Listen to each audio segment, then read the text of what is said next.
Imagine करो, एक बच्चा है और उसके हाथ में एक क्रेयॉन है। कोई रूल्स नहीं, ना ही कोई टेम्पलेट। वो कभी ब्लू सन बनाता है और कभी रेड ट्री। उसे फ़र्क ही नहीं पड़ता है कि लोग हंसेंगे या उसे क्रिटिसाइज़ करेंगे। For him that is art. लेकिन जब वो बड़ा होना शुरू हो जाता है तब टीचर उससे कहती है कि सन हमेशा येलो होता है और ट्री हमेशा ग्रीन होता है। और उस दिन से वो अपनी क्रिएटिविटी को मेजर करना शुरू कर देता है बेस्ड ऑन अप्रूवल। यहीं पे प्रॉब्लम शुरू होती है। लेकिन मैं एक सच बताऊँ, क्रिएटिविटी कभी मरती नहीं है, वो सिर्फ एक डीप स्लीप में चली जाती है। और तुम्हारी ज़िंदगी का पर्पस है उस क्रिएटिविटी को दोबारा जगाना। Redefining creativity.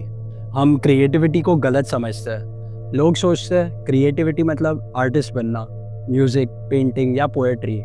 बट असली क्रिएटिविटी वो तो एक माइंडसेट है। जब तुम अवेयर हो के अपनी लाइफ जीते हो तो तुम्हारा हर एक एक्शन क्रिएटिव होता है, चाहे तुम चाय बना रहे हो या किसी एक दोस्त से बात कर रहे हो। क्रिएटिविटी का मतलब अपने अंदर के फ्लो को बाहर लाना, और इसका सबसे पहला स्टेप है अपने दिमाग के कंडीशनिंग से फ्री होना। Discipline is not equal to repetition. Disciple और डिसिप्लिन दोनों सेम रूट वर्ड से आते हैं। डिसाइपल का मतलब होता है लर्नर और डिसिप्लिन का मतलब होता है द प्रोसेस ऑफ लर्निंग। लेकिन प्रॉब्लम यह है कि हमने इस वर्ड का एसेंस ही गलत समझ लिया है। जब भी कोई डिसिप्लिन बोलता है तो एक मेंटल इमेज क्रिएट होती है। रोज़ सुबह 5 बजे उठना, हेल्दी खाना खाना, सेम चीज़ें रिपीट करना और खुद को फोर्स करना। असली डिसिप्लिन का मतलब रेपिटेशन नहीं है। असली डिसिप्लिन का मतलब हर दिन एक लर्नर बनना, हर दिन एक न्यू पर्सपेक्टिव से देखना, कोई फिक्स्ड बिलीफ सिस्टम होल्ड नहीं करना, रोज़ सिर्फ ऑब्जर्व करना और सीखते रहना। Stop blaming. अब ब्लेम करना तो काफ़ी आसान है। स्कूल और सिस्टम ने मेरी क्रिएटिविटी मार दी, फैमिली ने मुझे रिस्क नहीं लेने दिया। पर सच क्या है? As J Cole said, the only real change comes from inside. Growth तब शुरू होती है जब तुम ब्लेम करना बंद कर देते हो और खुद की रिस्पॉन्सिबिलिटी ले लेते हो। क्योंकि जब तक तुम ब्लेम करते रहोगे तुम विक्टिम मोड में रहोगे, और विक्टिम्स कभी क्रिएट नहीं करते हैं। क्रिएटर सिर्फ वो बन पाता है जो ये बात समझता है, ओके मेरे अंदर एनर्जी है और मेरा काम है इसे एक्सप्रेस करना, और मैं कभी किसी को अपनी क्रिएटिविटी पर कंट्रोल नहीं दूंगा। Expression equals flow. एक्सप्रेशन का सबसे क्रिएटिव फॉर्म है अपने लव्ड वन से बात करना। क्या होता है जब तुम अपने लव्ड वन से बात करते हो?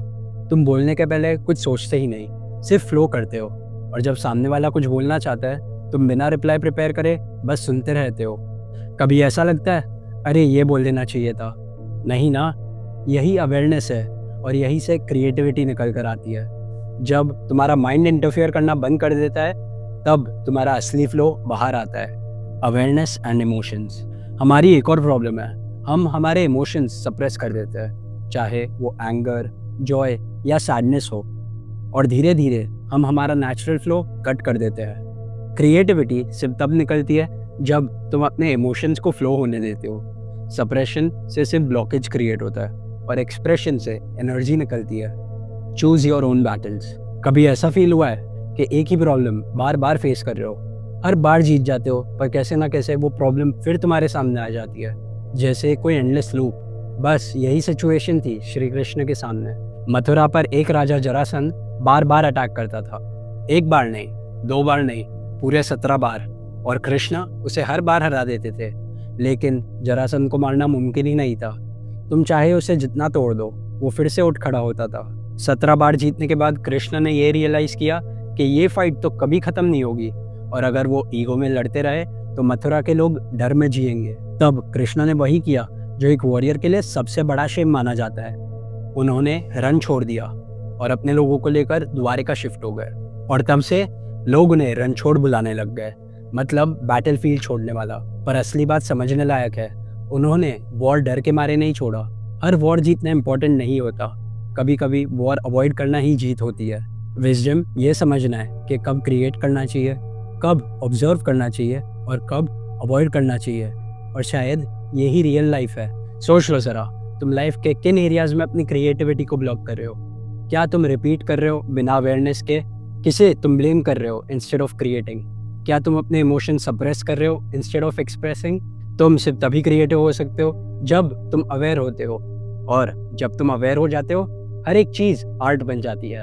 अगर ये वीडियो हेल्पफुल लगी तो वीडियो को लाइक करो, शेयर करो एक दोस्त के साथ, और हाँ, चैनल को सब्सक्राइब करो for more simplified content like this. I see you in the next one.